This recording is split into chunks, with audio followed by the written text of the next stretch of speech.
নমস্কার, আজকের এই ভিডিওতে কন্ট্রাকচুয়াল ডেটা এন্ট্রি অপারেটর যারা আছে তাদের ইনক্রিমেন্ট কীভাবে দেওয়া হবে, অ্যানুয়াল ইনক্রিমেন্ট, সেই বিষয়ে এখানে বলবো। এটার আগে আপনাদের জেনে রাখা দরকার যে গত 1/3/2024 ফিনান্স ডিপার্টমেন্ট থেকে একটি অর্ডার ইস্যু হয়েছিল, অর্ডার নাম্বার 1086।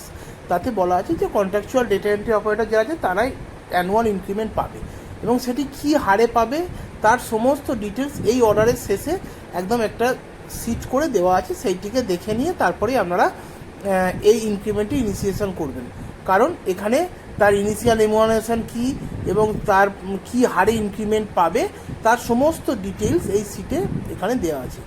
এবার কিভাবে তার ইনক্রিমেন্ট ইনিশিয়েট করতে হবে সেটি বলছি। এটি করার জন্যে প্রথমে DDO log in ID password দিয়ে লগ ইন করতে হবে, দিয়ে এইচআরএমএসে যেতে হবে। এইচআরএমএসে গিয়ে টাস্ক লিস্টে গিয়ে মাই এমপ্লয়িতে গিয়ে ওই এমপ্লয়িকে সিলেক্ট করতে হবে, এবং সিলেক্ট করার পরে এইরকম একটি ইন্টারফেস ওপেন হবে। তখন তার সেখানে গিয়ে তার স্যালারি কম্পোনেন্টসটাকে গিয়ে আপডেট করতে হবে। স্যালারি কম্পোনেন্টসে তার একমাত্র থাকে মান্থলি ওয়েজেস, আর তো কিছু থাকে না। সুতরাং এর যে মান্থলি ওয়েজেসের যে রেমুনারেশনটা আছে সেইটিকে মডিফাই করে অ্যাড্রো করে তাতে 1/7/24 থেকে ওই মডিফাইড যে অ্যামাউন্টটা, যেটা ওই অর্ডার বলে তার যে টাকাটা বাড়বে সেই অ্যামাউন্টটি এখানে বসিয়ে দিতে হবে। বসিয়ে দিয়ে প্রথমে সেভ করতে হবে, তারপরে এটিকে ডিএসসি দিয়ে অ্যাপ্রুভ করতে হবে।